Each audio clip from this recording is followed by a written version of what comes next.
Bonjour à toutes et à tous et bienvenue dans cette nouvelle vidéo. Comme chaque début de mois maintenant, je fais un petit point sur ce que je vais lire pendant ce mois-ci, donc le mois de mai 2022. Donc je vais commencer par le meilleur, voilà, direct. Le meilleur, ça sera pas pour la fin, ce sera pour le début. C'est le Bureau des Affaires Occultes de Le Fantôme du Vicaire de Éric Foissier aux éditions Albin Michel.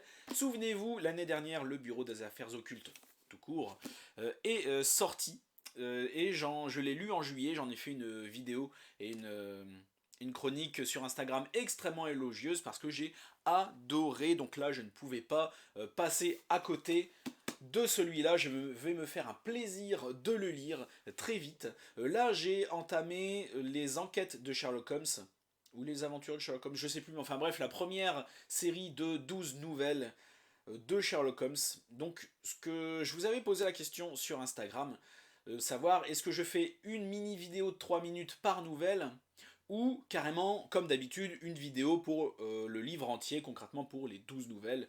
Vous m'avez assez globalement, même à 90% répondu une vidéo pour tout comme d'habitude. Je ne suis pas trop d'accord. Je peux comprendre aussi que de regarder plein de petites vidéos, ça puisse être chiant pour certains. Mais il va falloir faire un effort. Je pense faire quelque chose à mi-chemin entre les deux. Il y a 12 nouvelles, je pense faire une première vidéo sur les 6 premières nouvelles et une deuxième vidéo sur les 6 dernières. Ça concilie un peu, parce qu'il faut comprendre que moi, je ne peux pas parler de 12 nouvelles en 20 minutes, à savoir qu'une vidéo sur ma chaîne ne peut pas faire plus de 20 minutes. C'est pas possible. Déjà qu'en gros, vous regardez que entre 5 et 10 minutes, vous infligez une vidéo de plus de 20 minutes, c'est pas possible. Et en 20 minutes, je peux pas parler de 12 nouvelles. Comme ça. Déjà, j'ai fait une vidéo de 20 minutes pour le livre de Clément Grimbert, là, les hauts mots passants et autres récits. Il y a encore, genre quoi, 4 5 nouvelles, un truc comme ça, 5 6 nouvelles. Et ça m'a pris plus de 20 minutes. J'ai mis beaucoup trop de temps. Donc là, 12 nouvelles, surtout que là, j'en ai lu que deux. J'ai lu Un scandale en Bohème et La Ligue des rouquins. J'ai déjà plein de trucs à dire, ça va me faire au moins 10 minutes pour 2 nouvelles. Donc là, je vais faire une vidéo pour les 6 premières et une vidéo pour les 6 dernières. Et ce sera bien comme ça. Je pense que au moins je pourrai rendre hommage, j'allais dire parler correctement de ces 12 nouvelles sans que ça fasse une vidéo non plus interminable. Vous en regarderez deux, et puis c'est tout. L'Agatha Christie du mois, j'allais dire le roman suivant, c'est l'Agatha Christie du mois, c'est le 10e roman d'Agatha Christie, c'est l'affaire Protero. Donc, comme d'habitude, je vais vous mettre le résumé ici. Alors, quand on découvre le colonel Protero tué d'une balle dans la tête dans le bureau du presbytère, le pasteur a déjà sans doute une idée sur l'identité possible de l'assassin, ou en tout cas sur un mobile vraisemblable. N'assiste-t-il pas au thé hebdomadaire de sa femme ou s'échange potins et cancans? Il sait déjà que la victime avait un caractère de cochon. Qu'elle avait eu une prise de bec avec le docteur Stone, que sa fille soupirait après le moment où sa mort lui donnerait la liberté, que le peintre qui voulait faire le portrait de ladite fille en maillot de bain en voulait au colonel parce qu'il l'avait jeté dehors, et tenez, même le pasteur qui raconte l'histoire avait eu sujet de s'en plaindre. Le colonel ne venait-il pas de vérifier les comptes de la paroisse? Donc si je ne dis pas de bêtises, donc en gros c'est le bordel, tout le monde en veut à tout le monde, et voilà, moi c'est ça que je comprends. En fait, donc je disais, si je ne dis pas de bêtises, c'est le premier roman Miss Marple. Il me semble que l'affaire Protéo. Ouais, voilà, je viens de le lire Miss Marple. Oula, ça tombe de partout. Donc c'est le premier roman Miss Marple, ça va être un événement, tout ça. Après, donc j'ai fait une vidéo sur les 5 premiers romans d'Agatha Christie. Je pense en faire un pour les romans de 6 à 10, on va dire. Entre les 6, 7, 8, 9, 10. Euh, je ne sais pas si je vais le faire ou si je vais attendre encore un peu. Tout dépendra de la qualité de ce roman. Si c'est génial, je vais faire une vidéo. Si c'est très moyen ou mauvais, je vais continuer un peu mes lectures et faire les vidéos de 6 plutôt, de 6 à 15. On verra bien, selon ce que j'aurai à dire. Enfin, voilà le 10e Agatha Christie, le Bureau des Affaires Occultes. Et ensuite, donc, je vous avais demandé sur Instagram Si vous vouliez que je lise pour la nouveauté du mois, enfin bon, la nouveauté du mois concrètement, il y a le Bureau des Affaires Occultes, évidemment, c'est une nouveauté, mais il y a aussi des nouveautés auxquelles je peux pas vraiment passer à côté. Il y a Labyrinthe de Franck Tillier qui sort ce mois-ci, et aussi Respirer le noir. Donc, je vous avais demandé si vous préféreriez que j'y lise plutôt Labyrinthe de Franck Tillier ou Respirer le noir, une suite de nouvelles, mais qu'avec des immenses auteurs de polar. Et vous m'avez très largement répondu Labyrinthe de Franck Tillier. Mais il faut savoir que moi j'ai extrêmement envie de lire Respirer le noir. En fait, j'ai beaucoup plus moi-même envie de lire Respirer le noir que Labyrinthe de Franck Tillier. Parce que pour moi, il y a beaucoup trop d'excellents auteurs dans Respirer le noir. Pour moi, la carotte est beaucoup trop, j'allais dire beaucoup trop grosse. Ne détournez pas cette phrase s'il vous plaît. Et voilà, le cadeau est beaucoup trop gros. Alors j'adore Franck Tillier, mais Respirer le noir, ça me tente beaucoup trop. Donc, je ne vais pas lire de Sherlock Holmes ce mois-ci, vu que je suis en train de lire les enquêtes de Sherlock Holmes. Ça va à mi-chemin entre avril et mai, donc je me suis dit, vas-y, ça va aller pour le mois de mai. Parce que ces vidéos sortiront le mois de mai, du coup je me dis, bon, ça fera mi-avril, mi-mai, et ça devrait aller. Vous ne serez pas en manque non plus de Sherlock Holmes pour ceux qui attendent ces vidéos-là, parce que je sais qu'il y en a.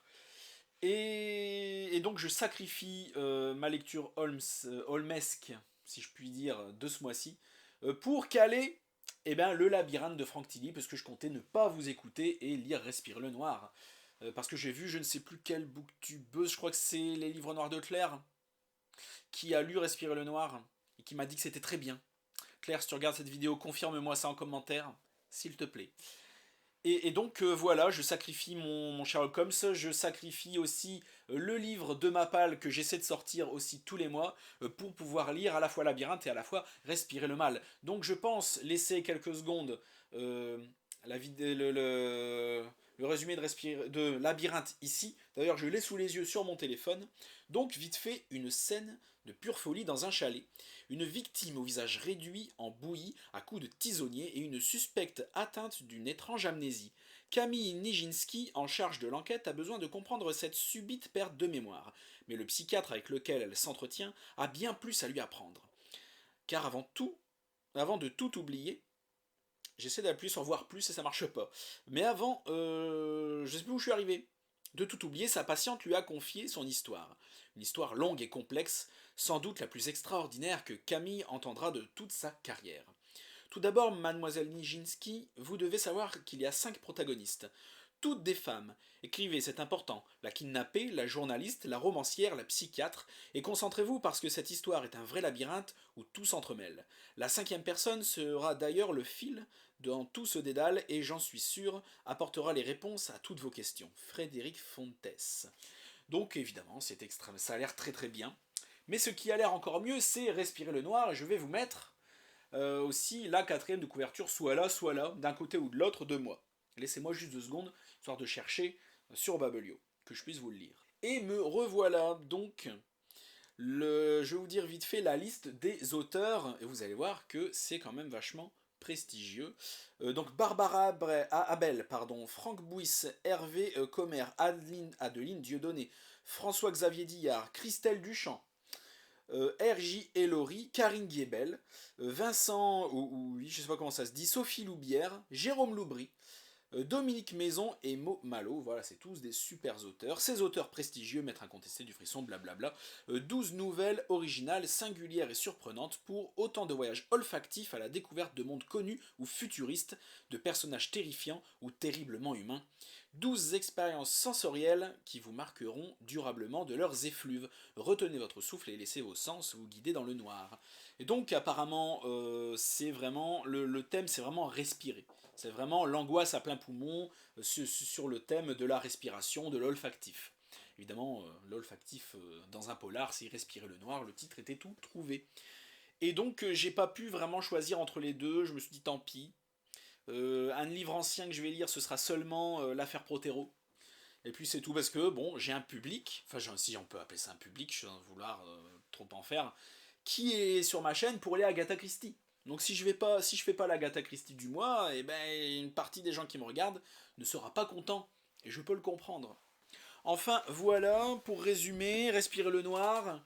Labyrinthe, l'affaire Protero, le bureau des affaires occultes 2, le fantôme du vicaire, et voilà, ce sera ça pour ce mois-ci. À chaque fois j'essaie de lire plus, mais concrètement en fait 4 livres par mois, c'est ce qui me convient mieux en fait. Un livre par semaine, parce qu'après avoir fini une lecture, en général je me pose, je joue un peu plus aux jeux vidéo. J'ai du mal à enquiller, à enchaîner sur un autre livre. Il y en a certains qui le font, je sais pas comment ils font. Mais moi c'est pas possible, c'est comme si j'essayais de me remettre de mes émotions entre deux livres, j'ai beaucoup de mal à enchaîner. Merci à tous d'avoir regardé la vidéo jusqu'au bout. N'hésite pas à la liker, à t'abonner, à la partager. Tu fais ce que tu veux. Euh, donc en attendant la prochaine vidéo sur soit le bureau des affaires occultes, le fantôme du vicaire, ou soit la première vidéo sur les 6 premières nouvelles de les enquêtes de Sherlock Holmes. Et je pense que ce sera plus ça. J'en ai déjà lu 2 sur 6. Merci à tous et à la prochaine chez Alistair.